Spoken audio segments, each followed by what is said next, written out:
ስፖርት ለጤንነት ብለን እንግዲህ ዛሬ በስፖርታዊ እንቅስቃሴ ሰሞነኛ መሰናዷችን ጀምረን ተመልካቾቻችን 25ኛው የ2018 የታላቁ ሩጫ በኢትዮጵያ በነገው ዕለት ይካሄዳል ማለት ነው።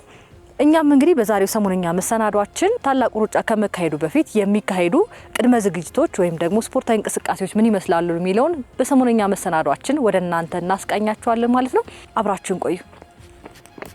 ራስቸው 24 ዓመታት ሙሉ ይሄ ስፖርታዊ እንቅስቃሴ ወይም ታላቁ ሩጫ በኢትዮጵያ ሲካሄድ 24ቱን ዓመት ሙሉ የተሳተፉ ሰዎችም እንዳሉ ሰምቻለሁ። ከነሱ ጋር ቆይታ የማደርግ ነው የሚሆነው። አብራችሁን ቆዩ። እዛው እንገናኝ።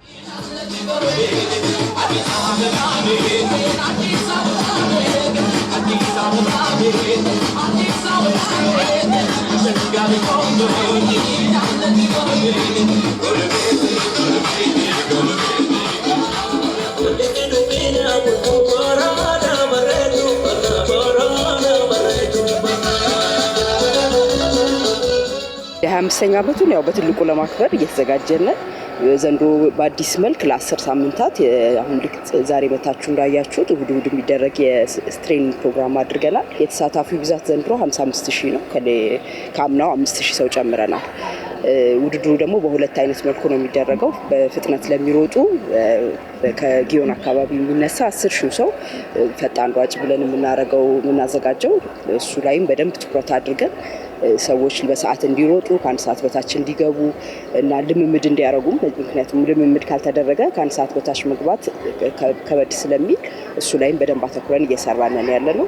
ሌሎችም ብዙ ዝግጅቶችን እየተዘጋጀን ያለነው ከንጦጦ ጀምሮ እዚህም ደግሞ ታላቁ ሩጫ እስከሚደርስ እሁድ ላይ የትሬኒንግ ፕሮግራሞች ላይ በሙሉ ጆይን እናደርጋለን። እንዲሁም ደግሞ የተለያዩ ከተሞች ላይ ታላቁ ሩጫ የሚያዘጋጃቸው ፕሮግራሞች አሉ። ባለፈው ዓመትም እንደዚሁ ሐዋሳ፣ አርባ ምንጭ ጆይን አድርገናል። በዚህ ዓመት ደግሞ እንደ እግዚአብሔር ፈቃድ 6ቱም ፕሮግራሞችን ደግሞ ለመሳተፍ እቅድ ላይ ነን ያለነው።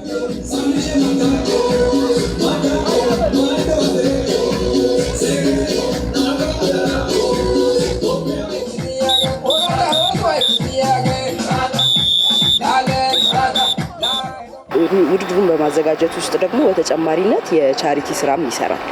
ሌሎችን ለመርዳት ሮጣለሁ የሚል ካምፔን አለው፣ ዘመቻ አለው በየአመቱ የሚያደርገው። እስካሁን ከ30 ሚሊዮን ብር በላይ ሰብስበን ለሚመረጡ አሶሲዬሽኖች እርዳታውን በየአመቱ እንሰጣለን። ይህንን ከሴቶች ጉዳይ ጋር ነው አብረን የምንሰጠው፣ ሴቶችና ማህበራዊ ጉዳይ ጋር። ዘንድሮም 3 የተመረጡ አሶሲዬሽኖች አሉ። እነሱ ልክ እንደ ሌላው ከዚህ በፊት እንደነበሩት ውድድሩን እየተጠቀሙ እኛ ከምንሰበስበውም ገንዘብ በተጨማሪ ስለ አሶሲዬሽኑ ምንነት ለሰው በማሳወቅ ውድድሩ ላይ ሰዎች እነሱን ደግፈው እንዲመጡ በማበረታታት የራሳቸውን ድርሻ ይወጣሉና ውድድሩ ከኛም ባለፈ ብዙ ሰው አብሮን የሚሰራ ሰው እንደ ፕላትፎርም የሚጠቀምበትና ሰፊ ነው። 10 ኪሎ ሜትር ነው ውድድሩ። 10 ኪሎ ሜትር ውስጥ ብዙ ነገር ማድረግ ይቻላል። ከሱ በፊት ያሉትን ጊዜዎች በመጠቀም የተለያዩ ነገሮችን እንሰራለን።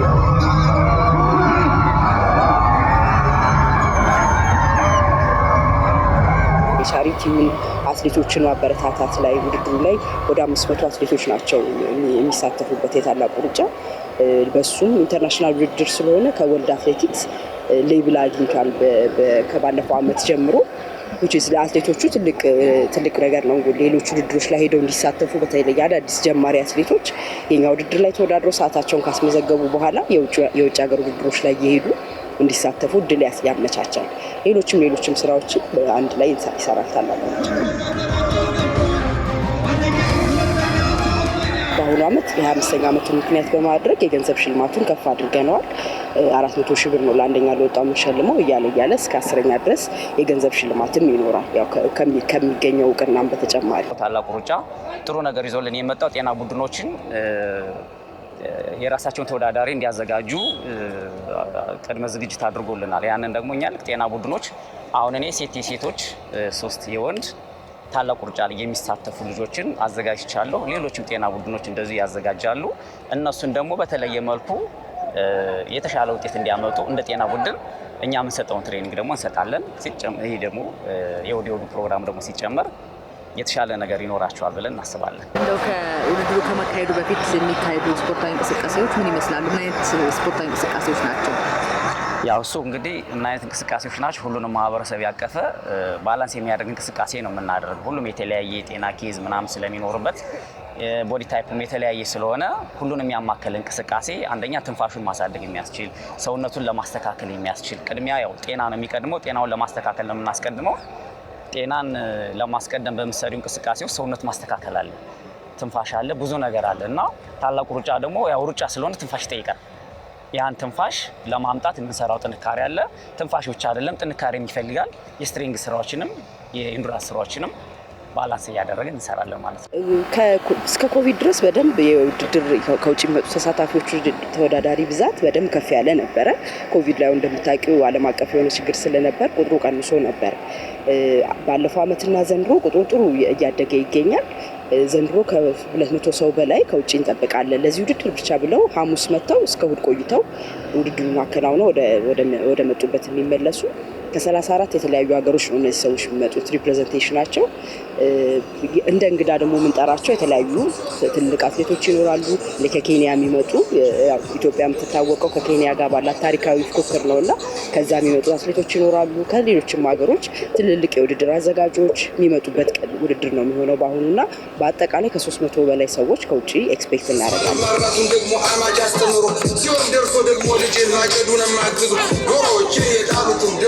ወደ ልምምዱ ሞር ፎከስ አድርገን ፕሮፌሽናል የሆኑ ትሬኒንግ ቲፖችን ከአትሌት ኃይሌ ገብረስላሴ የሚሰጥ የ6 ሳምንት ደግሞ ትሬኒንግ ቲፕ አለ። ለምሳሌ ዛሬ እዚህ ቦታ ላይ መጥቶ ትሬኒንግ መስራት ያልቻለ የእሱን ትሬኒንግ ቲፖች እየሰማ በያለበት ደግሞ እየተንቀሳቀሰ እንዲቆይ የምናደርግበት አለ። ሌላኛው ደግሞ የራሳችን የሆነ ሜዲካል ዳይሬክተር አለን። ከሕክምናው አንጻር ደግሞ ሰውነታችን እንዴት ማዳመጥ እንዳለብን፣ ምን አይነት ቅድመ ዝግጅቶች ማድረግ እንዳለብን፣ የውድድሩ ቀን ስንመጣ ራሱ እንዴት ነው ኮንዲሽናችን እንዴት ሆኖ መምጣት አለብን የሚለው ምክር የምንሰጥበት ደግሞ ሌላ የሜዲካል ኮሚኒኬት የምናደርግበትን መንገድ አለ። በሁለቱ መልኩ ሰውን እያዘጋጀን እንገኛለን። የዘንድሮ ተሳታፊ ብዛት 55,000 ነው። 55,000 ቲሸርቶች ኦልሬዲ ሰዎች ገዝተዋቸዋል። ታላቁ ሩጫ በኢትዮጵያ እስካሁን ባለው ዓመታት በአፍሪካ አንደኛ ውድድር ነው። ለሚቀጥሉት 10 ዓመታት ውስጥ ደግሞ በዓለም አንደኛ ለመሆን ነው የሚሰራው። በተሳታፊ ቁጥር 55,000 ተሳታፊ ነው ያለው ታላቁ ሩጫ አሁን በዚህ ዓመት ላይ። ዓለም አቀፍ ደረጃ ላይ ያለው ትልቁ ውድድር ደግሞ እኛ ባለን መረጃ እስካሁን ባለን ፒች 3 የሚባል ውድድር የ63,000 ተሳታፊ ያለው ነው ከዓለም አንደኛ የሚባለው። ያንን ትራክ የሚያደርጉት ቴክኖሎጂዎችን በመጠቀም ነው። የተለያዩ ለሩጫ የመጣው ሰው መጨረስ አለበት፣ ሜዳሊያ መውሰድ አለበት ብለው የሚያስቀምጧቸው ስታንዳርዶች አሉ። ስለዚህ እነሱ ጋር ለመድረስ የምናገኘውን ገቢ በመጠቀም የሩጫ ቴክኖሎጂዎችን ማሳደግ ላይ እንሰራለን።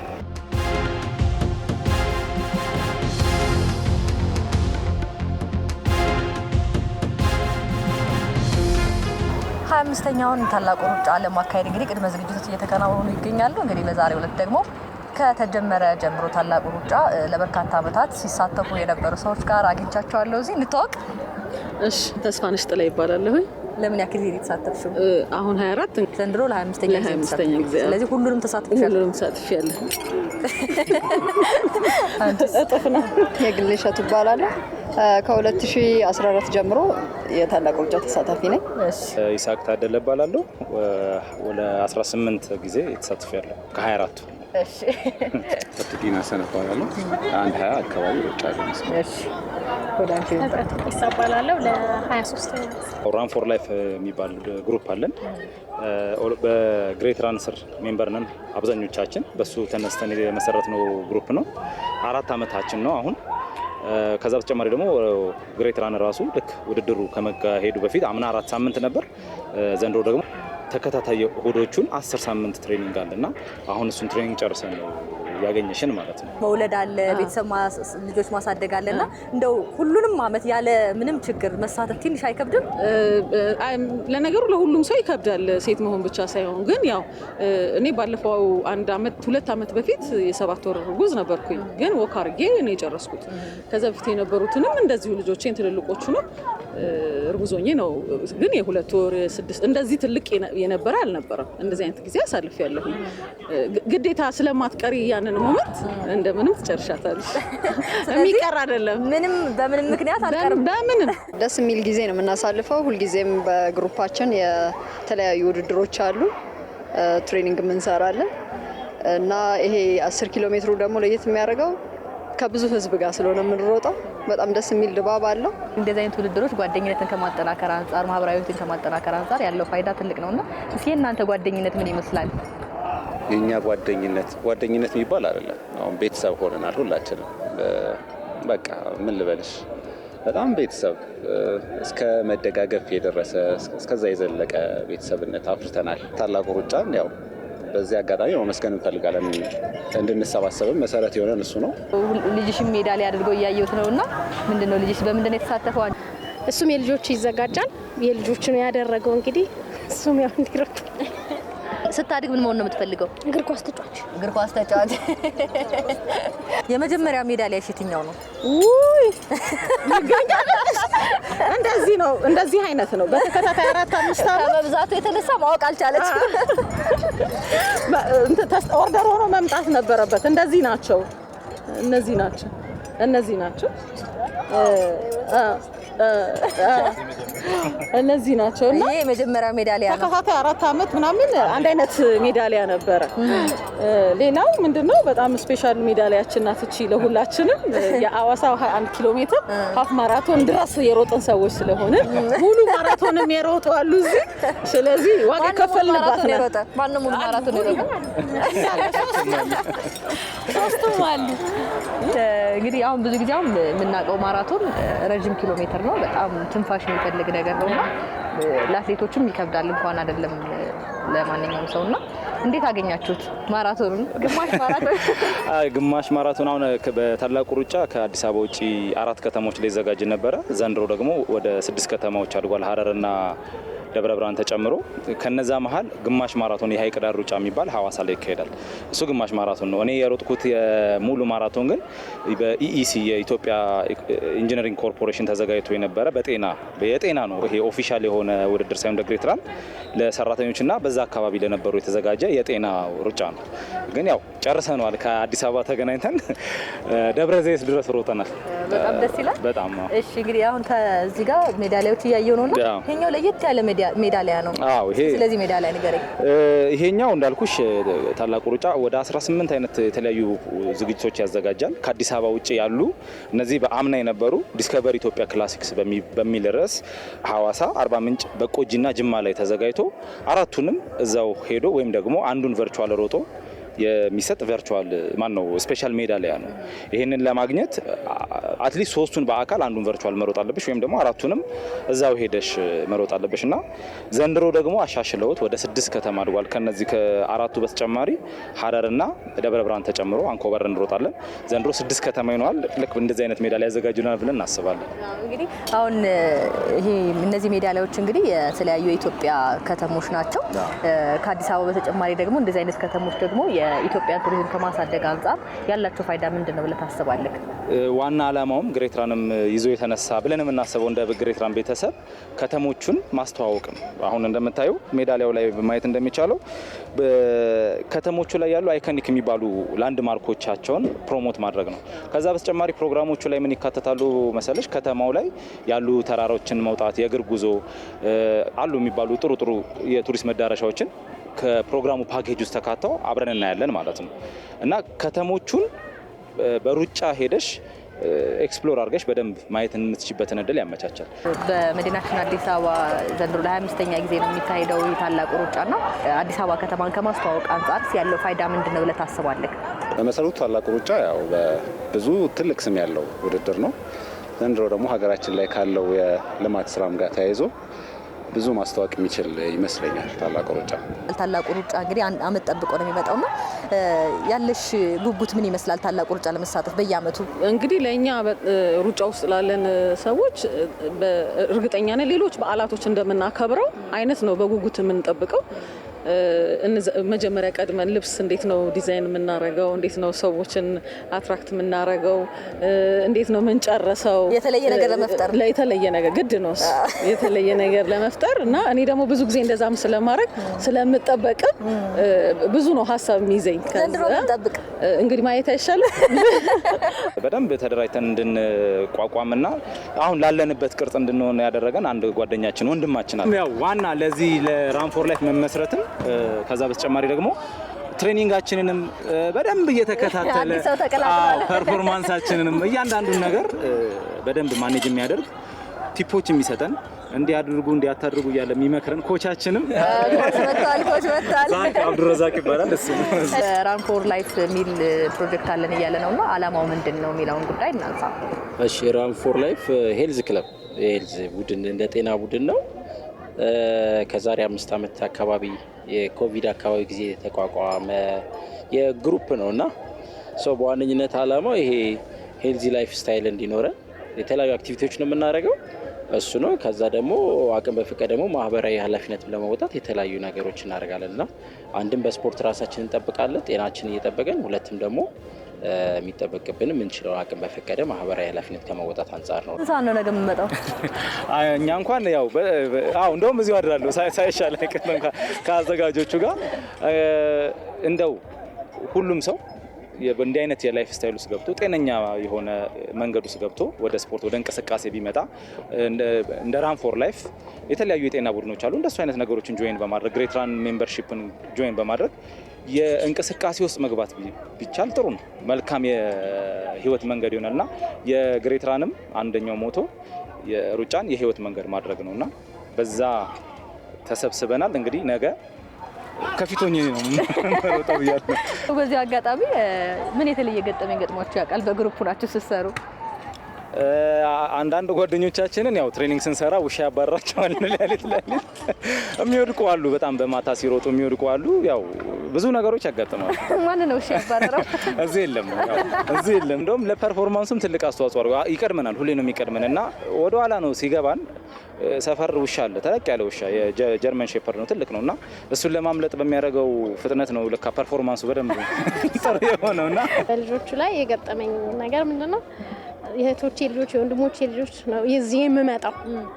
ከዛ ጠፉ እንዳለ ጠፉ።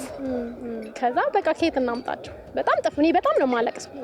ጃን ሜዳ የነበረ ጊዜ ማለት ነው። እኔ በጣም ከዛ አንድ ሯጭ ነበረ እዛ እኔን ያዘኝና ተረጋጋ ነው አልኩት። ከዛ ዞር ስል የወንድሜ ልጅ የሆነ ልጅ በራቁቷ መጣች። ልብሷን አውልቃ ውሃዋን ይዛለች፣ ሜዳሊያዋን እንደዚህ ይዛለች። አንዷ ችትና አልኩት። እሷን ያስኩኝ። በቃ ሁሉም ጠፉ። 5 ነበሩ። ከዛ ዞር ስል ደግሞ በአጋጣሚ አብሬ የተማርኩት የኔ ልጅ ይዟታል፣ ትልቋ ማለት ነው። ከዛ የጓደኛዬ ባለቤት ነበረ፣ የሱም ልጅ ጠፍታ። መጀመሪያ ራስሽ ተቀመጭ ብሎ እኔን ወስዶ ወደዛ አስቀጣት። ከዛ አሁንም ይያል በጣም ነው ግቢውን ምን ዞረው። እሷ ስንት ልጅ ነው ያላት? እንዴት ለምን እሷ አልተወለደም? በዚህ አጋጣሚ ሌሎቹ ነበሩና ያው እኔን አስቀምጦ ፈልጎ ሌሎችን አመጣቸው። ይሄን አረሳውና አልመጣም። ሁለት ገብርኤል ለዛሬ ብቻ አውጣኝ እዚህ ቦታ በመጣ እላለሁ። ግን አንደኛ ተመዝጋቢ እነሱ እኔ ነኝ። ሁሌ አሁን ያው ስላሉ እኔም ብዙ አልፈራም። ስለዚህ ታላቁ ሩጫ ምንም ቢፈጠር የማይቀርበት አንድ ጊዜ ደግሞ ማረሳው እድር ነበረኝ እኔ ቤት ነው። ከዛ ምን ላርክ ምን ብዬ ልበላቸው ሴቶቹን ገና አዲስ ገቢ ነኝ። ከዛ በቃ እንደዚህ ዋና ነው ምናምን አልኳቸው። በቃ እነሱ ነው ቤት አድርጌ አትሌት ነኝ አልቻልኩ። በቃ እንደሱ ነው የሚያውቁት። አሁን ያው ዛሬ አትራ እነሱን አድርጌ ጓደኞቼ ድሬ ሸፈኑ። ግን ሳይወጡ ደረስኩባቸው። በጣም ሱስ ከመሆኑ የተነሳ በሩጫ ላይ ደረስኩ። በቃ ሳይወጡ ደረስኩባቸው እና ይሄን አረሳውና ሱስ ነው ልልሽ። በጣም ደስ ይላል። በጣም ደስ የሚል ቆይታ ነው ያደረግነው። እንግዲህ ዘንድሮ 25ኛ ዓመቱን ነው ታላቁ ሩጫ የሚያካሂደውና 25ኛው ሜዳሊያ ለመውሰድ ተስፉን ሌሎቻችሁም እንዲሁ ተጨማሪ ሜዳሊያ ለማግኘት እንዲሁ ቤተሰባዊነትን ለማጠናከር ተዘጋጅታችኋል። ስለዚህ ለሁላችሁም አንዴ ሞራል አመሰግናለሁ።